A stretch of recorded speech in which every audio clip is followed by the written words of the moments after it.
Twelfth chemistry chapter 1 और इसमें हम 1 अंक 2 अंक 3 अंक 4 अंक के जो इम्पोर्टेंट प्रश्न हैं उनको समझेंगे। तो यहाँ देखिए सबसे पहला प्रश्न है, समान परासरण दाब वाले विलयन कहलाते हैं, तो कहलाते हैं समपरासरी। इसी में है समान परासरण, उसी से क्या बनता है, ये समपरासरी विलयन कहलाते हैं। इसके बाद देखिए अगला क्वेश्चन, निम्नलिखित में से कौन राउल्ट नियम से धनात्मक विचलन नहीं दर्शाता है। तो यहाँ पर जो बेंजीन और क्लोरोफार्म का मिश्रण है वो राउल्ट नियम से धनात्मक विचलन नहीं दर्शाता है, बाकी ये सब धनात्मक विचलन को दर्शाते हैं। इसके बाद है यहाँ पर अगला क्वेश्चन, साधारण नमक को जल में घोलने पर जल का क्वथनांक क्या हो जाता है, बढ़ जाता है। मतलब उसको जो भाप बनता था 100 डिग्री सेल्सियस में वो बढ़ करके कुछ और हो जाएगा। इसके बाद यहाँ पर देखते हैं, जब रक्त कोशिका एक से अधिक परासरण वाले विलयन में रखी जाती हैं तो क्या हो जाता है, वो सिकुड़ जाती हैं। जब अधिक परासरण में रखेंगे तो जो कोशिका का विलायक है या जल है वो उससे बाहर निकल जाएगा, और जब बाहर निकलेगा तो कोशिकाएं क्या हो जाएंगी, सिकुड़ जाएंगी। इसके बाद यहाँ पर देख लेते हैं, राउल्ट के नियमानुसार एक अवाष्पशील विलेय के विलयन के लिए सापेक्ष वाष्पदाब अवनमन बराबर होता है, तो विलेय के मोल प्रभाज के बराबर होता है। अभी बड़े क्वेश्चन में देखेंगे इसको डिराइव करके कि किस प्रकार बराबर होता है। इसके बाद देखिए, अर्धपारगम्य झिल्ली रासायनिक रूप से है, तो जो अर्धपारगम्य झिल्ली होती है वो कॉपर फेरोसाइनाइड से बनाई जाती है। इसके बाद यहाँ पर अगले प्रश्न में देखिए, निम्नलिखित में से कौन सा अणुसंख्यक गुणधर्म है। तो यहाँ पर देखिए जितने भी ये भौतिक राशियाँ लिखी हैं उसमें जो परासरण दाब है ये अणुसंख्यक गुणधर्म होता है। इसके बाद मोलल विलयन में विलेय पदार्थ का 1 मोल घुला रहता है 1000 ग्राम विलायक में। यहाँ पर 1000 ग्राम विलायक में यदि 1 मोल विलेय घुला हो तो उसे हम मोलल विलयन कहते हैं। इसके बाद यहाँ पर देखिए अणुसंख्यक गुणधर्म है, इसमें जितना भी लिखा है उसमें अणुसंख्यक गुणधर्म क्या है, परासरण दाब। फिर देखिए एक आदर्श विलयन वह है जो राउल्ट के नियम का क्या करता है, पालन करता है। इसमें बहुत सारे ऑप्शन हैं, उनको आप पढ़ सकते हैं। फिर देखिए किसी घोल के अणुसंख्यक गुण आधारित होते हैं विलेय के कणों की संख्या पर। अणुसंख्यक है तो अणुओं की संख्या पर, वही तो विलेय के कणों की संख्या पर ये निर्भर करते हैं। फिर शुद्ध जल की मोलरता होती है तो ये 55.6 होती है। फिर है यहाँ परासरण दाब ज्ञात करने का सूत्र है, तो पाई इक्वल टू nRT/V। यदि n/V नहीं लिख सकते तो वहाँ पर C भी लिखा जा सकता है। फिर यहाँ पर है अणुसंख्यक के गुण के प्रेक्षित मान तथा अणुसंख्यक गुण के सैद्धांतिक मान के अनुपात को कहते हैं, तो ये कहलाता है वांट हाफ गुणांक। इसके बाद है रिक्त स्थानों की पूर्ति करिए, विलयन में विलेय की सामान्य स्थिति दर्शाने वाले वांट हाफ गुणांक का मान 1 के बराबर होगा। यदि विलयन में सामान्य स्थिति है, न कम है न ज़्यादा है, न धनात्मक विचलन है न ऋणात्मक विचलन है, या अणुओं की संख्या कम या ज़्यादा संगुणन वियोजन नहीं होता है, तब वहाँ पर वांट हाफ गुणांक का मान कितना होता है, 1 के बराबर होता है।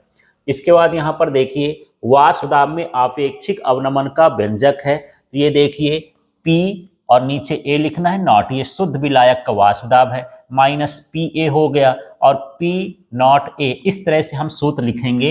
ये वाष्पदाब में आपेक्षिक अवनमन का व्यंजक है और ये जो होता है मोल प्रभाज के बराबर होता है, तो वहाँ पर XB लिख सकते हैं बराबर करके, या XA लिख सकते हैं। फिर 1000 ग्राम विलायक में विलेय के मोलों की संख्या खाली स्थान कहलाती है, तो ये मोललता कहलाती है। इसके बाद यहाँ पर अगला देख लेते हैं, अर्धपारगम्य झिल्ली से केवल खाली स्थान के अणु पार हो सकते हैं, तो अर्धपारगम्य झिल्ली से केवल विलायक के अणु पार हो सकते हैं। फिर है ऊंचे स्थानों पर जल का क्वथनांक घट जाता है, क्योंकि ऊंचे स्थलों पर वायुमंडलीय दाब खाली स्थान हो जाता है। जैसे जैसे हम ऊपर जाते हैं वायुमंडलीय दाब घटता जाता है, जिससे क्वथनांक का मान भी क्या हो जाएगा, घट जाएगा। फिर यहाँ पर है जल की मोललता खाली स्थान होती है, तो जल की मोललता 55.6 मोललता होती, एम लिख सकते हैं, नहीं 55.6 केवल लिख दीजिए। फिर सोडा वाटर एवं जल का विलयन है, तो सोडा वाटर में कार्बन डाइऑक्साइड गैस और जल घुला होता है, तो इसका विलयन होता है। फिर 1 लीटर विलयन में उपस्थित विलेय के मोलों की संख्या, ये क्या कहलाती है? मोलरता कहलाती है। इसके बाद देखते हैं H2O जल है प्लस C2H5OH, ये एथिल एल्कोहल का 95.4% अनादर्श विलयन खाली स्थान विचलन को दर्शाता है, तो यह धनात्मक विचलन को दर्शाता है। इसके बाद यहाँ पर देखिए उचित संबंध हमको यहाँ पर जोड़ना है, मतलब जोड़ी बनाना है, तो चलिए जोड़ी देख लेते हैं। यहाँ पर सबसे पहले आप ढूंढ लीजिए मोलरता क्या है, तो आप इसमें मिलाइए जोड़ी और इसको देखिए कि मोलरता क्या है।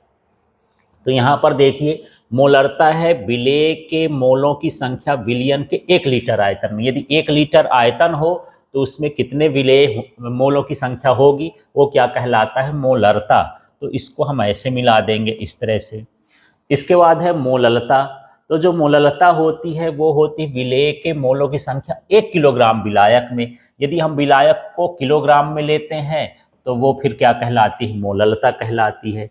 फिर यहाँ पर नॉर्मलता है, तो विलेय के ग्राम तुल्यांकों की संख्या विलयन का 1 लीटर आयतन, तब हम इसको क्या बोलते हैं? नॉर्मलता बोलते हैं।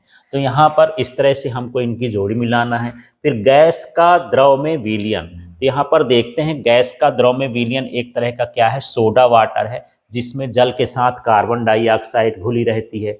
फिर ठोस का गैस में विलयन, तो ठोस का गैस में विलयन ये होता है धुआं, तो जो धुआं के कण होते हैं वो ठोस होते हैं, वो गैस उसमें मिली होती है। फिर समपरासरी विलयन, तो समपरासरी विलयन में दोनों विलयनों का मोलर सांद्रण कैसा होता है? समान होता है। फिर है ये मोललता, तो जो मोललता होती है वो तो किलोग्राम में नापी जाती है, तो ये मोल प्रति किलोग्राम हो जाएगा। फिर यहाँ पर है मोलरता, तो जो मोलरता है वो हो जाएगा मोल प्रति डेसीमीटर, घन डेसीमीटर, ये घन है तो घन डेसीमीटर का मान जो है लीटर के बराबर होता है, तो मोल प्रति लीटर भी लिख सकते हैं। इस तरह से यहाँ पर हम इसकी जोड़ी मिलाएंगे। इसको देख लीजिएगा अच्छे से, इसको जोड़ी मिला के देखना है। इन सभी प्रश्नों को अच्छे से समझते जाइएगा। अब यहाँ पर एक शब्द एक वाक्य में उत्तर दीजिए, इनको समझते हैं। मोललता का मात्रक क्या होता है? तो ये होता है मोल प्रति किलोग्राम, क्योंकि उसकी परिभाषा ही है कि 1 किलोग्राम विलायक में विलेय के मोलों की संख्या, उस हिसाब से मोल प्रति किलोग्राम आप इसको लिख देंगे। किसी भी तनु विलयन के वे गुणधर्म जो विलयन में उपस्थित विलेय की संख्या पर निर्भर करते हैं क्या कहलाते हैं? तो ये होता है अणुसंख्यक गुणधर्म। इसके बाद इन प्रश्नों को ऐसे भी समझना है कि इनकी परिभाषा भी पूछ सकता है, तो यही इसकी परिभाषा हो जाएगी। किसी भी तनु विलयन के वे गुणधर्म जो विलयन में उपस्थित विलेय की संख्या पर निर्भर करते हैं अणुसंख्यक गुणधर्म कहलाते हैं। तो 2 चीज़ें इससे आपकी तैयार हो रही हैं। इसके बाद देखिए धनात्मक विचलन वाले अनादर्श विलयन का एक उदाहरण दीजिए। तो यहाँ पर देखिए CH3CO एसीटोन है और साथ में ये बेंजीन है। इनका जो मिश्रण होता है ये धनात्मक विचलन को दर्शाता है। यदि आपसे सूत्र न बने तो इसको लिखने की जरूरत नहीं है, हिंदी से लिख सकते हैं एसीटोन और बेंजीन का मिश्रण, या फिर उसको नहीं लिखना तो इसको लिख सकते हैं, या दोनों लिख सकते हो, आपके पास जो बन जाए वो लिखना है। इसी तरह से देखिए अगला प्रश्न जो है ये है ऋणात्मक विचलन वाले अनादर्श विलयन का एक उदाहरण है। यहाँ पर अनादर्श विलयन के लिए देख लेते हैं। ये हमारे पास एसीटोन है, दूसरा है क्लोरोफार्म है। जब हम इन दोनों को मिलाते हैं तो ये ऋणात्मक विचलन वाले अनादर्श विलयन की तरह कार्य करते हैं। तो चाहे आप सूत्र लिख दीजिए चाहे इनका शब्द लिख दीजिए, एक ही बात है। इसके बाद यहाँ पर देखिए